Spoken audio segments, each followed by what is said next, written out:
છેલ્લે લેક્ચરમાં આપણે 4.4 ઉદાહરણ સુધી જોયું. વિદ્યાર્થી મિત્રો, ઉદાહરણ 4.4 એ આપણા અભ્યાસક્રમમાં નથી, છતાં પણ આપણે લીધેલ છે. ત્યારબાદ ઉદાહરણ 4.5 તરફ જઈએ આપણે.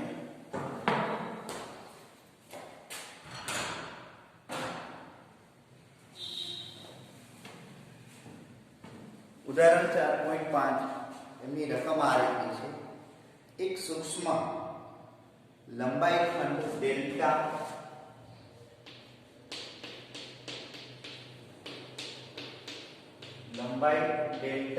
એલ જે આપને આપેલી છે ડેલ્ટા એક્સ કેરેટા ને ઉદ્ગમ બિંદુ પર મૂકેલો છે અને તેમાંથી મોટો વિદ્યુત પ્રવાહ I 10 એમ્પિયર વિદ્યુત પ્રવાહ વહે છે. તો પ્રવાહ ખંડ આપણે જો ધ્યાનમાં લઈએ તો I * ડેલ્ટા L સદિશ જો લઈએ તો એ આ રીતે લઈ શકાય 10 delta x caret I 10 delta x caret y અક્ષ પર આકૃતિ 4.10 માં y અક્ષ પર 0.5 મીટર અંતરે ચુંબકીય ક્ષેત્ર કેટલું છે? એટલે અંતર આપણને આપેલું છે y અક્ષ પર સદિશ r જો આપણે લઈએ તો 0.5 j કેરેટ. કેમ કે y અક્ષ પરનું બિંદુ છે તો ઉદ્ગમ બિંદુથી આપેલા બિંદુને રજૂ કરતો સ્થાન સદિશ આપણે આ રીતે આપી શકીએ. અને ડેલ્ટા x નું મૂલ્ય છે આપણે 1 સેન્ટીમીટર.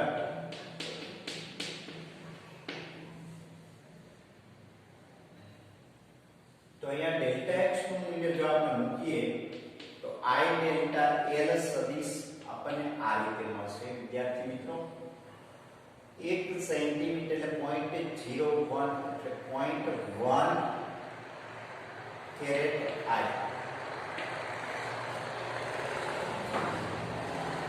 તો આપણને ચુંબકીય ક્ષેત્ર મેળવવાનું કીધું છે. આકૃતિ કઈ આ રીતની છે. અહીંયા આવી રીતે વિદ્યુત પ્રવાહ ધારિત તાર છે x અક્ષ પર. એમાં ઉદ્ગમ બિંદુ પાસે એક ડેલ્ટા x લંબાઈનો ખંડ વિચારેલો છે જેને ડેલ્ટા x લંબાઈનો ખંડ કહીએ. એમાંથી વહેતો પ્રવાહ I હોય તો એને I ડેલ્ટા L સદિશ વડે રજૂ કરી શકાય આ રીતે.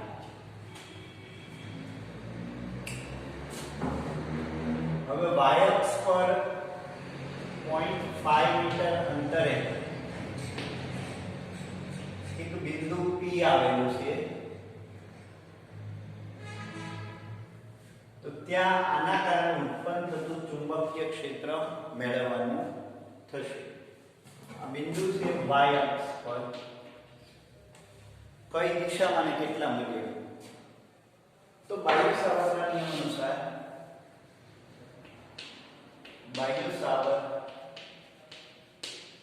નિયમ અનુસાર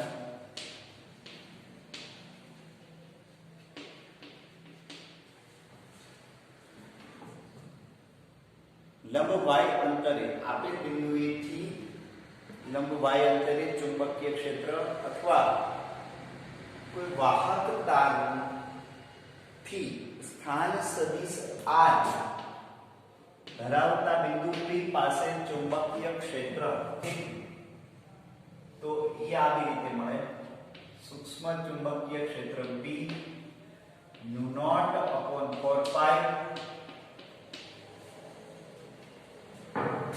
I ડેલ્ટા L સદિશ ક્રોસ r સદિશ upon r ક્યુબ આ રીતે આપી શકાય. હવે u0 એટલે 4π 10⁻⁻7 4π I dl સદિશ વિદ્યાર્થી મિત્રો એટલે 0.1 I કેરેટ ગુણ્યા 0.1 I કેરેટ ક્રોસ r સદિશ એટલે 0.5 જે ગ્રેડ, 0.5 જે ગ્રેડ અપોન r ક્યુબ એટલે 0.5 એનો ઘન, એટલે આમ વિચારીએ તો 10 to the power -3. તો 4 pi કેન્સલ થઈ જશે. 0.1 ગુણ્યા 0.05 એટલે 0.05 થઈ જશે. 0.05 10 to the power -7, 5 10 to the power -3 અને I cross j. I cross j એટલે z અક્ષ થશે અને z અક્ષ એટલે અંદર અહીંયા આપણે બહાર તરફ લઈએ z અક્ષ, તો અહીંયા k ગ્રેડ મળશે. આ બે બિંદુ અહીંયા વયા જાય એટલે -9, -9 માંથી 3 બાદ થઈ જાય એટલે -6 એટલે 5/125 ગુણ્યા 10⁻⁻6. 25 પંજા 125, 1/25 એટલે 0.625 એવું કંઈક થશે જવાબમાં.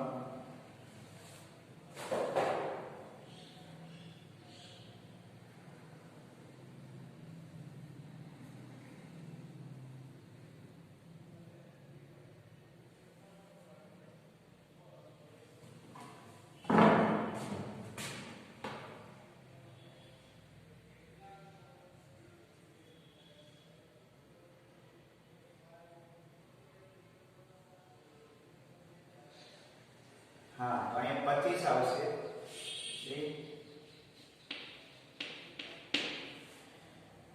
એટલે અહીંયા આપણને મળશે 1/25 એટલે 0.4. 10 to the power -6 k grade અથવા 4 ગુણ્યા 10 ની -7 ઘાત k ગ્રેડ કેટલા મૂલ્યનું મળશે. હા, અહીં 0.04 આવશે એટલે અહીંયા 8 આવશે. k ગ્રેડ z અક્ષ દિશામાં મળશે. ક્લિયર?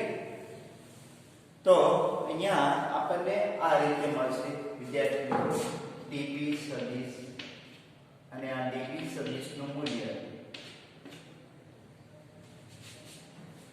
ચુંબકીય ક્ષેત્ર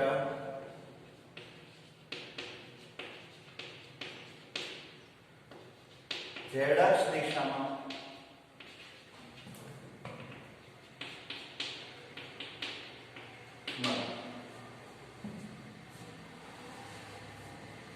તો આ રીતે આપણને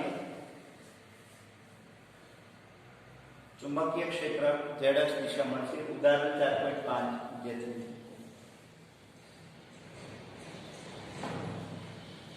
ત્યારબાદ ઉદાહરણ 4.6 તરફથી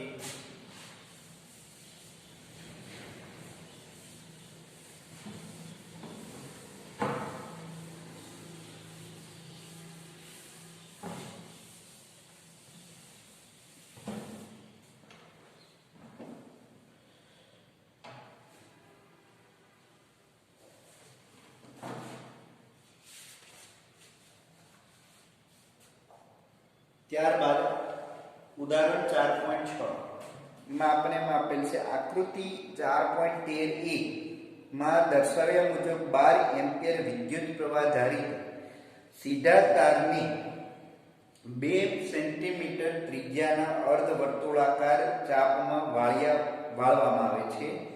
ધારો કે આ ચાપના કેન્દ્ર પર ચુંબકીય ક્ષેત્ર B છે. એ સીધા વિભાગો વડે ઉદ્ભવતું ચુંબકીય ક્ષેત્ર કેટલું હશે? B અર્ધવર્તુળાકાર ચાપના કારણે મળતા B કરતા વર્તુળાકાર ગાળા વડે મળતા ચુંબકીય ક્ષેત્ર કઈ રીતે જુદું પડશે અને કઈ રીતે તેનું મળતું આવશે, કઈ રીતે તેને મળતું આવશે? C આકૃતિ 4.13 બી માં દર્શાવ્યા મુજબ તારને એટલી જ ત્રિજ્યાના પરંતુ વિરુદ્ધ દિશામાં અર્ધવર્તુળાકાર ચાપમાં વળવામાં આવે તો તમારો જવાબ શું હશે?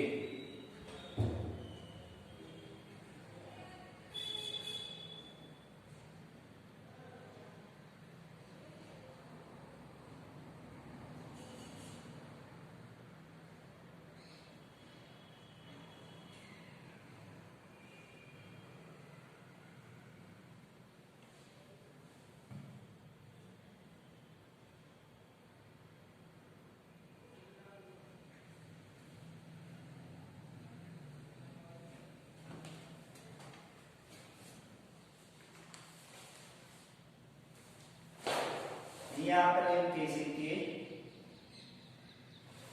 હા, વિદ્યુત પ્રવાહ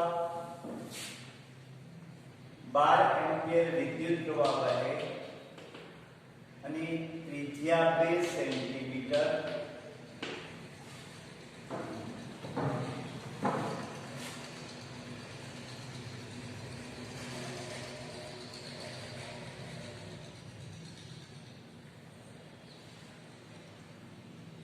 આવી રીતે પ્રવાહધારિત એક તાર છે. તારના કેન્દ્ર પાસે બીજું એક આવી રીતનું છે.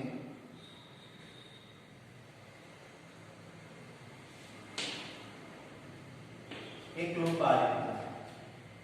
એ આકૃતિ અને બી આકૃતિ બેમાં પ્રવાહ સાઈન છે. ત્રિજ્યા 2 સેન્ટીમીટર. અહીંયા પણ ત્રિજ્યા એટલી થશે 2 સેન્ટીમીટર. તો પહેલું એક આપણે એમાં એવું કીધું છે કે સીધા વિભાગ વડે કેન્દ્ર પાસે મળતું ચુંબકીય ક્ષેત્ર કેટલું, એટલે કે સીધા તાર વડે કેન્દ્ર પાસે ચુંબકીય ક્ષેત્ર કેટલું. તો એમ કહી શકાય કે સીધા વિભાગ વડે કેન્દ્ર પાસે ચુંબકીય ક્ષેત્ર 0 મળશે, કારણ કે આપેલ કેન્દ્ર જે છે એ સીધા તારની જોડતી રેખા પર છે. એટલે આપણે તારથી આપેલ બિંદુનું સ્થાન સદિશ જો દર્શાવવા જઈએ તો એ સ્થાન સદિશ 0 મળે છે, એટલે તાર પરનું જ બિંદુ છે. કારણ કે કેન્દ્ર એ તાર પરની અક્ષ પરનું બિંદુ છે.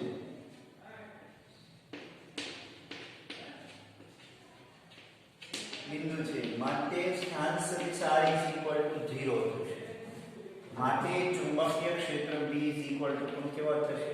0. એટલે બંનેમાં એક તારમાં અને બી તારમાં સીધા વિભાગ વડે ઉદ્ભવતું ચુંબકીય ક્ષેત્ર 0 છે. જ્યારે બી અર્ધ વર્તુળાકાર તાર વડે કેન્દ્ર પાસે મળતું ચુંબકીય ક્ષેત્ર, ધારો કે અહીંયા એક સૂક્ષ્મ પ્રવાહખંડ વિચારીએ, BL લંબાઈનો સૂક્ષ્મ પ્રવાહખંડ વિચારીએ, IDL લંબાઈનો, અને એને આપણે સ્પર્શકની દિશામાં આપીએ. કઈ દિશામાં આપીએ? સ્પર્શકની દિશામાં. તો સ્થાન સદિશ અને સ્પર્શક બંને પરસ્પર લંબ થશે. તો બાયો સાવરના નિયમ અનુસાર સૂક્ષ્મ ખંડ વડે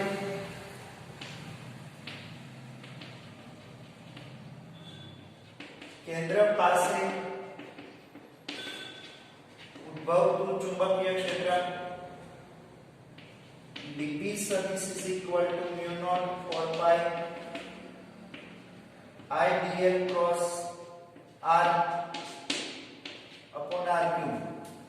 પણ અહીંયા સૂત્ર B 90 ડિગ્રીઓ હોવાથી sin A = 1, R કેન્સલ થઈ જશે, IDL ને કર પછી સંકલન લઈએ તો બધા જ પ્રવાહખંડ વડે કેન્દ્ર પાસે ઉદ્ભવતું ચુંબકીય ક્ષેત્ર અંદર જતી દિશામાં છે. કઈ છે?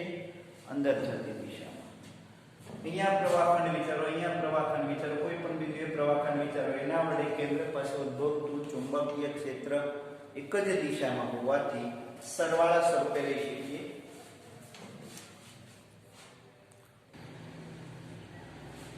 તો બધા જ ખંડ વડે કેન્દ્ર પાસે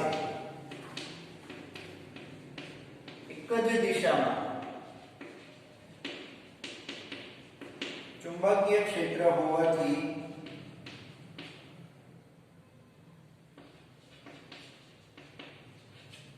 કહી શકાય કે સમગ્ર વર્તુળ વડે જે કેન્દ્ર પાસે ચુંબકીય ક્ષેત્ર મળે એ તો આપણને ખ્યાલ છે. એક રિંગ વડે કેન્દ્ર પાસે મળતું ચુંબકીય ક્ષેત્ર કેટલું? તો કે mu naught I upon 2R. Mu naught I upon 2R. તો અહીંયા આપણને અર્ધવર્ત રિંગ વડે કેન્દ્ર પાસે મળતું ચુંબકીય ક્ષેત્ર કેટલું મળશે? તો mu naught I upon 4R મળશે, કેમ કે અડધું મળશે.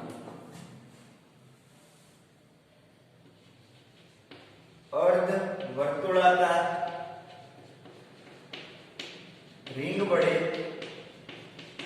કેન્દ્ર પાસે ચુંબકીય ક્ષેત્ર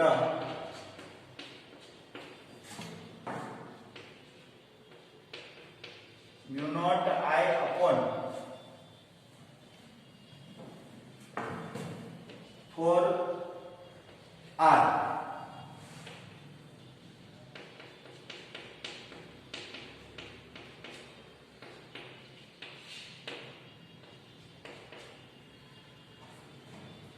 R એટલે આપણને આપેલ છે 2 સેન્ટીમીટર, 2 ગુણ્યા 10 ની માઈનસ 2 ઘાત.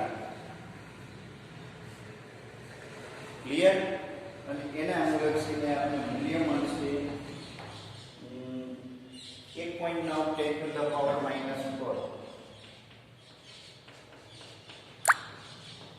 આટલું ચુંબકીય ક્ષેત્ર આપણને મળશે. બંને અર્ધવર્તુળાકાર ચાપ વડે કેન્દ્ર પાસે મળતું ચુંબકીય ક્ષેત્ર નું મૂલ્ય આટલું જ હશે. પણ આના વડે કેન્દ્ર પાસે મળતું ચુંબકીય ક્ષેત્ર અંદર જતી દિશામાં, આના વડે કેન્દ્ર પાસે મળતું ચુંબકીય ક્ષેત્ર બહાર આવતી દિશામાં. કઈ દિશામાં?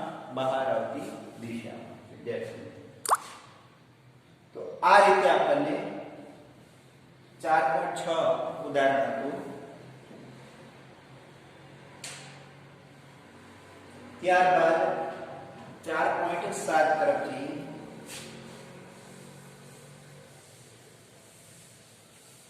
ઉદાહરણ 4.7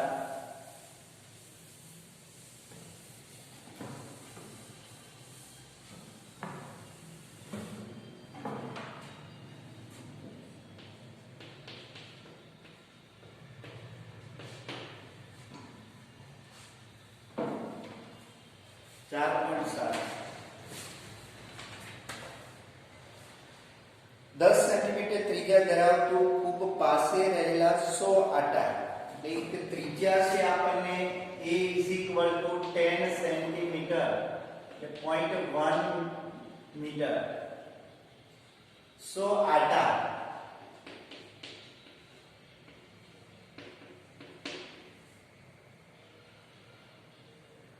અને પ્રવાહ 1 એમ્પિયર. આ ગોળાના કેન્દ્રમાં ચુંબકીય ક્ષેત્રનું મૂલ્ય કેટલું હશે? એટલે 100 આટા ધરાવતા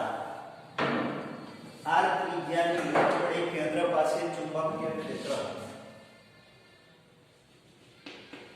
n આટા ધરાવતી રિંગ વડે કેન્દ્ર પાસે ચુંબકીય ક્ષેત્ર D = μ0 Ni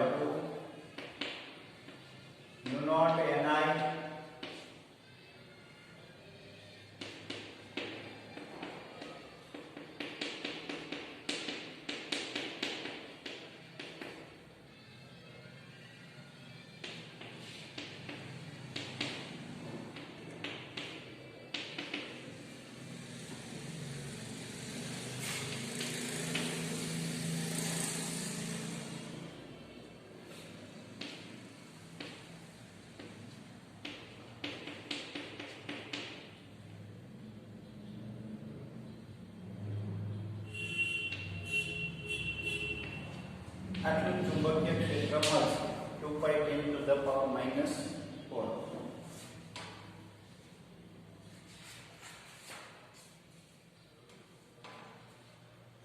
ત્યારબાદ ઉદાહરણ 4.8 વિદ્યાર્થી મિત્રો, જે આપણે આગળ પર થિયરી લીધી હતી કે એક સુરેખ તાર વડે તારથી લંબ r અંતરે અંદર અને બહારના બિંદુએ ચુંબકીય ક્ષેત્ર કેટલું, જે આપણે ચુંબકીય ક્ષેત્ર થિયરીમાં લીધું હતું એ જ આપણે અહીંયા ઉદાહરણ સ્વરૂપે છે 4.8.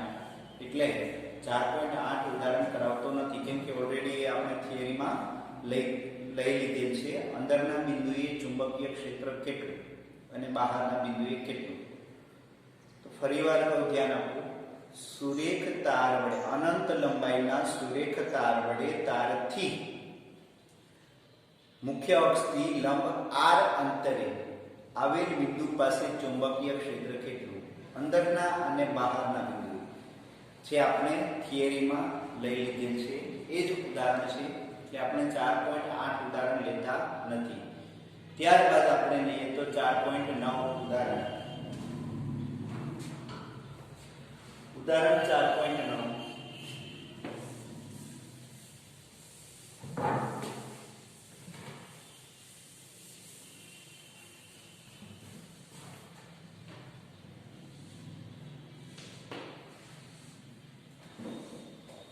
ઉદાહરણ 4.9.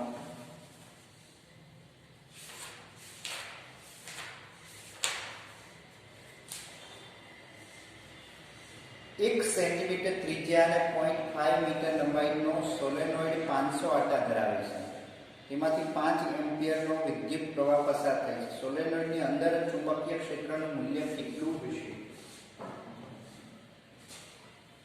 અહીંયા સોલેનોઇડની ત્રિજ્યા 1 સેન્ટીમીટર અને લંબાઈ 0.5 મીટર અને આટાની સંખ્યા કુલ 500 આટા છે. એક આટામાં વહેતો પ્રવાહ 5 એમ્પિયર.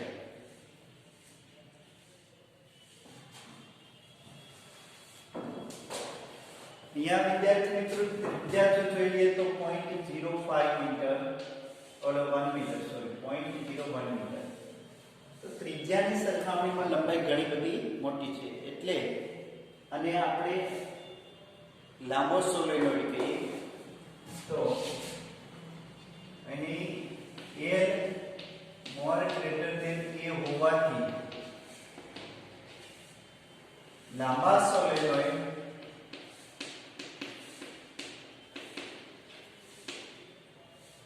ની અંદરના બિંદુએ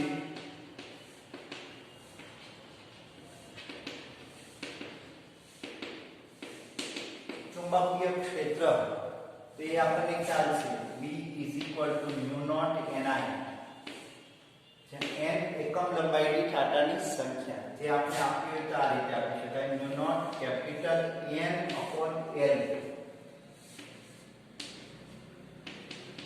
4π 10 to the power -7 n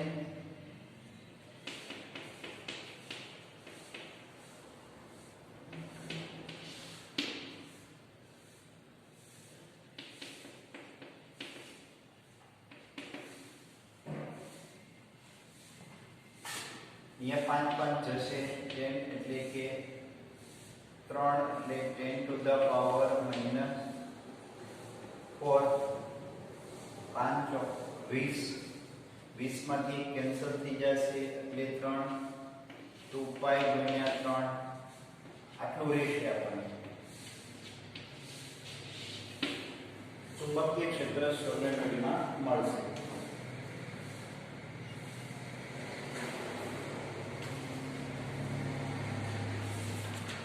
ત્યારબાદ વિદ્યાર્થી મિત્રો 4.10 ઉદાહરણ 4.10.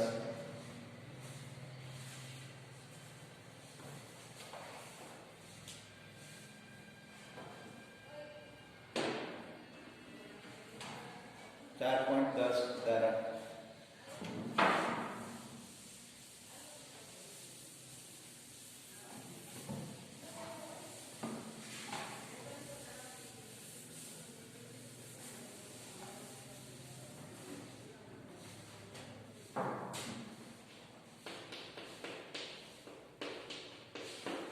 4.10 ઉદાહરણ કોઈ સ્થળે પૃથ્વીના ચુંબકીય ક્ષેત્રનો સમક્ષિતિજ ઘટક 3 × 10⁻⁵ ટેસ્લા હોરિઝોન્ટલ ઘટક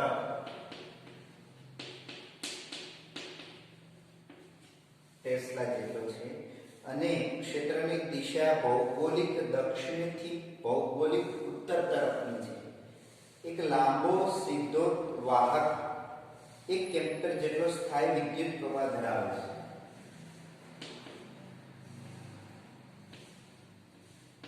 એક એમ્પિયર જેટલો. તેને સમક્ષિતિજ ટેબલ પર મૂકવામાં આવે અને તેમાંથી પસાર થતા વિદ્યુત પ્રવાહની દિશા પૂર્વથી પશ્ચિમ પ્રવાહની દિશા હોય એ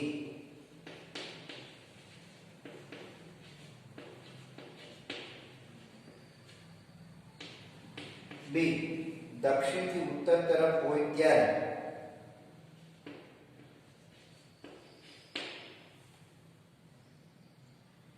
એકમ લંબાઈ દીઠ તેના પર લાગતું બળ શોધો.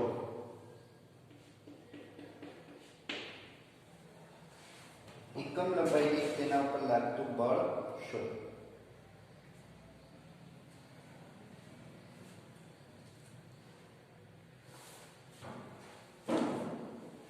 અહીંયા આપણે એમ કીધું છે વિદ્યાર્થી મિત્રો, એક ચુંબકીય ક્ષેત્ર દક્ષિણથી ઉત્તર તરફ છે એટલે ચુંબકીય ક્ષેત્ર આમ છે. પહેલું પૂર્વથી પશ્ચિમ દિશામાં પ્રવાહ વહે છે એટલે તારમાં પૂર્વથી પશ્ચિમ દિશામાં પ્રવાહ વહે છે તો તેમના ઉપર ક્ષેત્રના કારણે લાગતું બળ તો વાહક તાર ને ચુંબકીય ક્ષેત્રમાં મુક્તા લાગતું બળ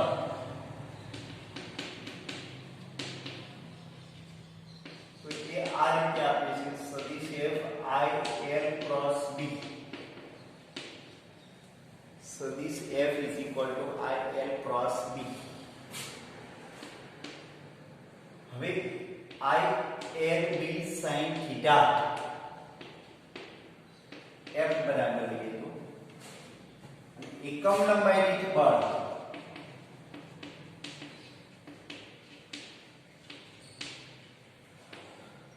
તો F લઈએ capital F upon L is equal to IB sin theta. IB sin theta શરૂઆતમાં પૂર્વથી પશ્ચિમ દિશામાં પ્રવાહ વહે છે અને ચુંબકીય ક્ષેત્ર દક્ષિણથી ઉત્તર તરફ છે તો બંને વચ્ચેનો કોણ 90 ડિગ્રી થાય એટલે theta is equal two 90 degree હોવાથી F is equal two IB મળશે. પ્રવાહ અને 1 એમ્પિયર મળે છે એટલે 3 ગુણ્યા 10⁻⁵ ન્યૂટન જેટલું મળશે. ન્યૂટન પર મીટર જેટલું બળ મળે.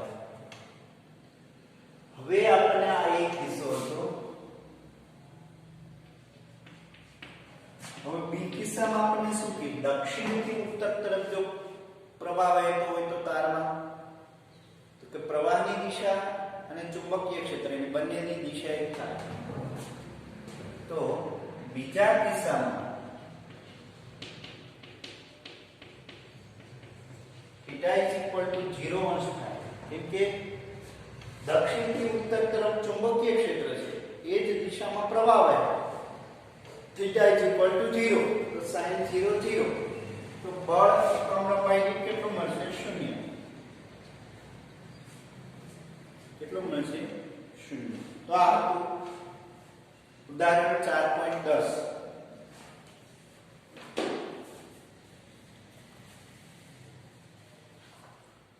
ત્યારબાદ ઉદાહરણ 4.11 તરફ જઈએ વિદ્યાર્થી મિત્રો. 4.11 એ ઇમ્પોર્ટન્ટ છે. 4.11 જે આપણે જોઈએ.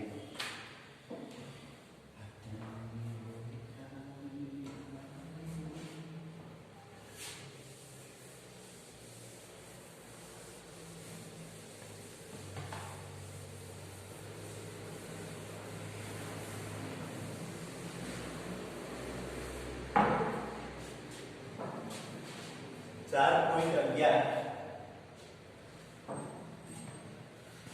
પાસે વીંટાળેલા 100 આટાવાળું 10 સેન્ટીમીટર ત્રિજ્યાનું એક વર્તુળાકાર ગૂંચળું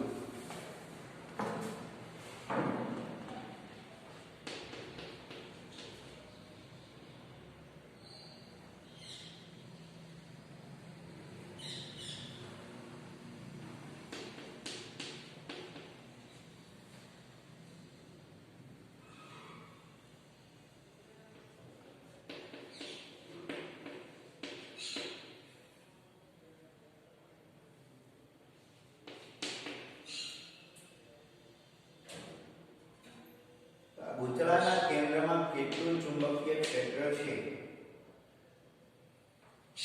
બી. ગૂંચળાની ચુંબકીય ડાયપોલ મોમેન્ટ કેટલી થશે? ગૂંચળાને શિરોડ્સ સમતલમાં એવી રીતે રાખીશું કે જેથી તેનો વ્યાસ તેની સાથે રેખાસ્પષ્ટ સમક્ષિતિજ પર મુક્ત રહેલો છે અને 2 ટેસ્લા જેટલું નિર્મિત ચુંબકીય ક્ષેત્ર લાગુ પાડવામાં આવે ત્યારે દિશામાં હોય અને ચુંબકીય ક્ષેત્રના અસર નીચે 90 ડિગ્રી જેટલું ભ્રમણ કરે તે θ1 = 0 થી θ2 = 90 ડિગ્રી જેટલું ગૂંચળું ભ્રમણ કરે ત્યારે સી ગૂંચળાની પ્રારંભિક અને અંતિમ સ્થિતિમાં તેના પર લાગતા ટોર્કના મૂલ્યો કેટલા હશે?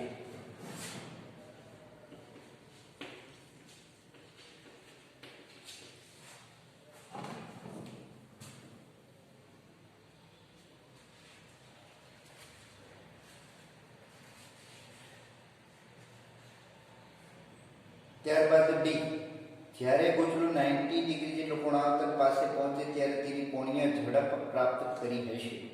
ગૂંચળાની જડત્વની ચાપમાત્રા 0.1 કિલોગ્રામ પર મીટર. કોણીય ઝડપ મેળવવાની છે. જડત્વની ચાપમાત્રા 0.1 કિલોગ્રામ પર મીટર સ્ક્વેર છે.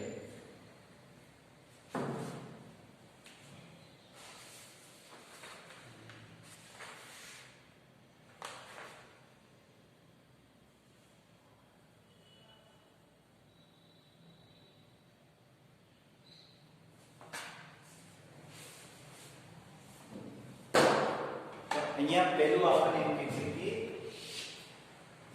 એક એ જોઈએ તો આટલા આટા ધરાવે છે અને 10 સેન્ટીમીટર ત્રિજ્યા ધરાવતું આટલો પ્રવાહ ધરાવતું સોલેનોઇડ ની અંદરના બિંદુએ ઉત્પન્ન થતું ચુંબકીય ક્ષેત્ર અથવા આટલી આટા ધરાવતા વાહક લૂપ વડે ઉદ્ભવતું ચુંબકીય ક્ષેત્ર એન આટાના પ્રવાહધારી વાહક ગૂંચળા વડે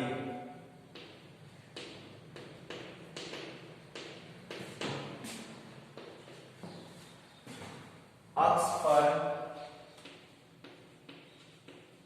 કેન્દ્ર પાસે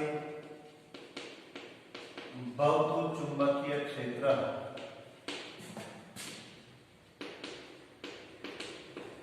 તો એ કેટલું હોય છે? તો એ આટલું V = μ0 Ni / 2R એ આટાના ગૂંચળા વડે કેન્દ્ર પાસે ઉદ્ભવતું ચુંબકીય ક્ષેત્ર. હવે એમાં 4π10⁻⁷ એટલે μ0. આટાની સંખ્યા 100 એટલે 10⁻10. પ્રવાહ 3.2 એમ્પિયર અને અહીંયા r ની જગ્યાએ 0.1 મીટર 10 સેન્ટીમીટર છે એટલે 0.1 મીટર.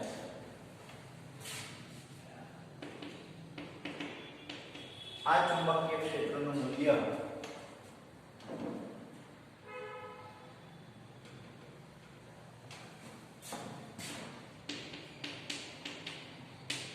આટલું ચુંબકીય ક્ષેત્રમાં મુખ્ય અક્ષને સમાન છે.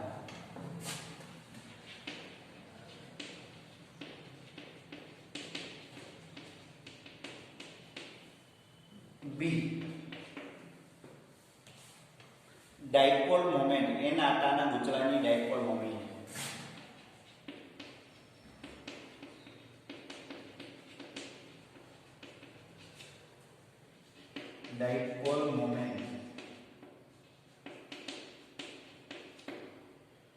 તો એ m બરાબર એના એ એટલે પાઈ a સ્ક્વેર 10⁻², આટાની સંખ્યા પ્રવાહ 3.2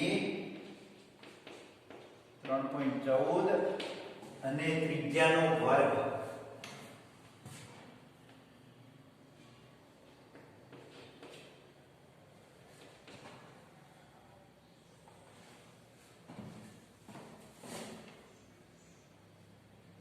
નવ પોઈન્ટ સમથિંગ કંઈક આવશે 10 એમ્પિયર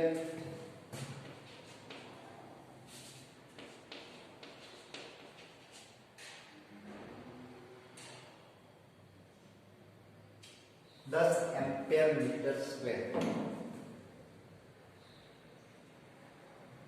ત્યારબાદ આપણને કહેશે આ ગૂંચળાને 0 થી 90 અંશનું પરિભ્રમણ આપતા મળતા ટોર્કનું મૂલ્ય. તો ગૂંચળાની થીટા કોણ સ્થિતિએ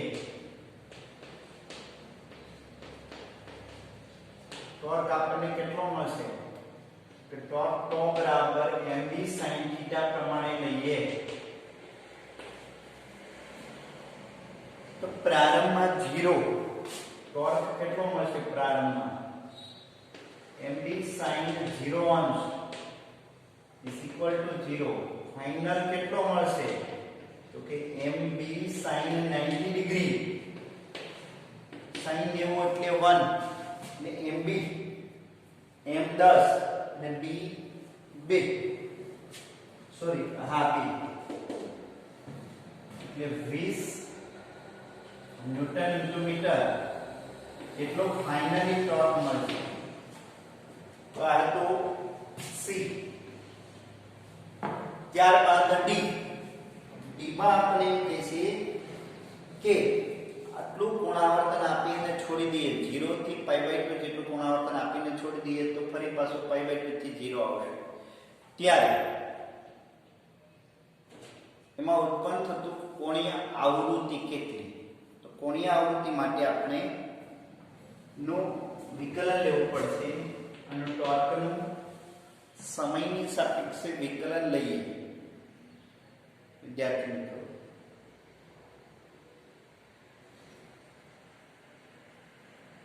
કોણીય આવૃત્તિ એટલે ટોર્ક એટલે આને આપણે આવી રીતે રજૂ કરી શકીએ. જો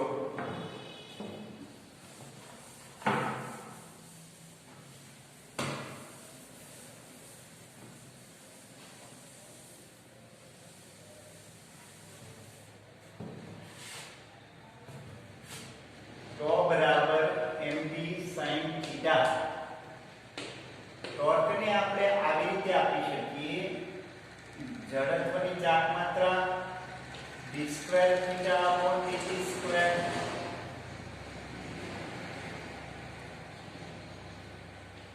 mv sin થીટા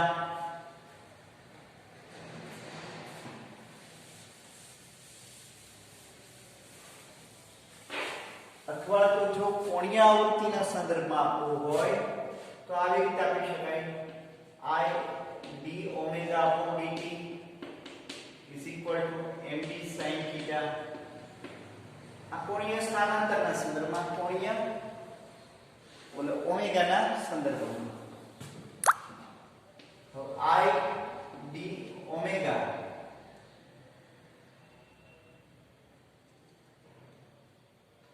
dt ને આ બાજુ લીધીએ mv sin θ * dt.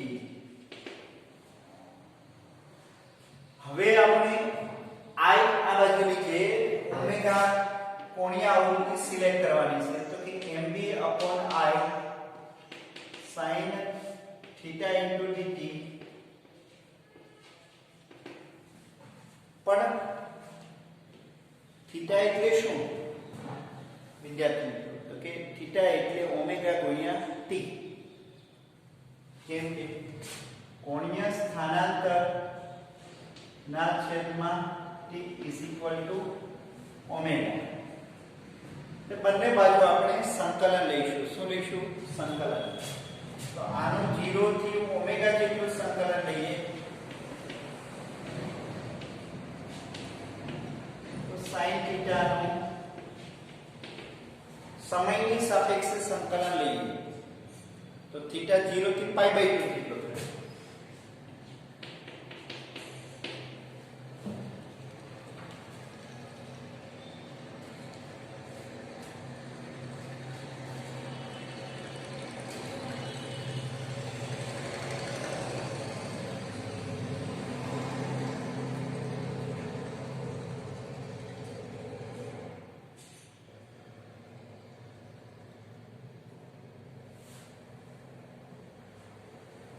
સોરી, એક જ મિનિટ. યસ મિત્રો, અહીંયા કે અહીંયા થીટા છે એટલે આને આપણે થીટાના ફોર્મમાં લાવવો જરૂરી છે, તો જ આપણે એનું સંકલન લઈ શકશું. એટલે અહીંયા d omega upon d theta લઈએ અને d theta upon d t લઈએ તો d થીટા વડે ગુણી શકાય. તો અહીંયા બીજું કઈ નથી કર્યું, d થીટા અપોન ગુણ્યા અને d થીટા વડે ભાગ્યા. આને આપણે આમ જ લખેલું છે d ઓમેગા અપોન dt ને આવી રીતે લખી શકાય. તો d થીટા અપોન dt એટલે ઓમેગા, તો એને પાછો આમ લખી શકાય d omega upon d theta. તો આ કિંમત જે છે એ આપણે અહીંયા મૂકીએ વિદ્યાર્થી. તો ઈ કિંમત અહીંયા મૂકીએ તો આપણને મળશે i omega d omega upon d theta is equal two md sin theta. એટલે એનો મતલબ એવું કે હવે એને આપણે થીટામાં કન્વર્ટ કરી દીધા. હવે આ થીટા અહીંયા ગુણાઈ જશે, i છેદમાં આવી જાય, ઓમેગા d ઓમેગા બરાબર md upon i sin theta d theta. ત્યાં થીટાની સાપેક્ષે સંકલન થશે, નહીં ઓમેગાની સાપેક્ષે સંકલન થશે. તો omega is equal to integration 0 થી કુલ ઓમેગા અને d ઓમેગા બરાબર mb અપોન i એ અચળ છે 0 થી pie by 2 sin theta d theta. આવી રીતે આપણને મળશે. હવે sin થીટા નું સંકલન માઈનસ cos થીટા કેવું થશે? Minus cos theta. અને ઓમેગા નું સંકલન omega square by 2 mb upon i. આનું સંકલન થશે માઈનસ cos થીટા 0 થી પાઈ બાય 2. હવે પેલા અપર લિમિટ મૂકીએ cos પાઈ બાય 2 એટલે 0 માઈનસ કરીએ અને 0 મૂકીએ એટલે માઈનસ માઈનસ પ્લસ cos 0 એટલે 1. એટલે અહીંયા મળશે આપણને કોણીય આવૃત્તિ mb અપોન i અને 2 ગુણાઈ જશે અને 2 under route 2mb upon i આટલી કોણીય આવૃત્તિ મળશે જડત્વની ચાપમાત્રાને અનુરૂપ. વિદ્યાર્થી મિત્રો, એક રેખીય આવૃત્તિ આપણે આ રીતે મળતી ડાયપોલના સંદર્ભમાં, વિદ્યુત ડાયપોલના સંદર્ભમાં આવી રીતે આપણે લીધું હતું 2π under root pe upon i same એવી જ રીતે મેગ્નેટિક આવૃત્તિ લઈએ 2π under root mb upon i પણ આને આપણે બે કિસ્સામાં કન્વર્ટ કરીએ. 0 હોય ત્યારે 0 થશે અને પાઈ બાય 2 હોય ત્યારે મહત્તમ થશે. બેયનો સરવાળો લઈ 2 વડે ભાગીએ એટલે આપણે આ મળશે સરેરાશ. તો આના જેવું જ સમીકરણ આ મળશે કેમ કે અહીંયા ઓમેગા એટલે 2 પાઈ f * અહીંયા આવશે 2 પાઈ અને અંડરરૂટમાં 2mb એટલે આ જે છે ઈ આના કરતા અડધી મળશે. કેટલી મળશે? અડધી, 1/2. હવે આમાં કિંમત મૂકી અને મેળવી શકો છો વિદ્યાર્થી મિત્રો.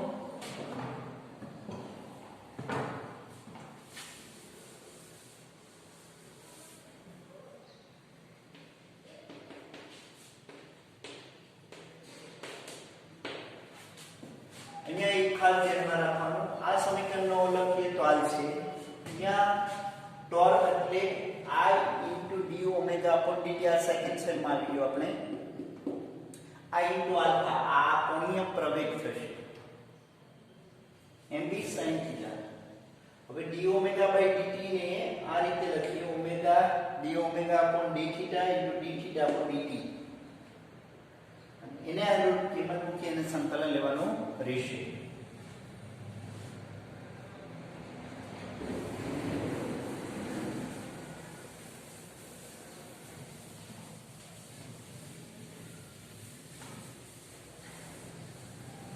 આ ઉદાહરણ 4.11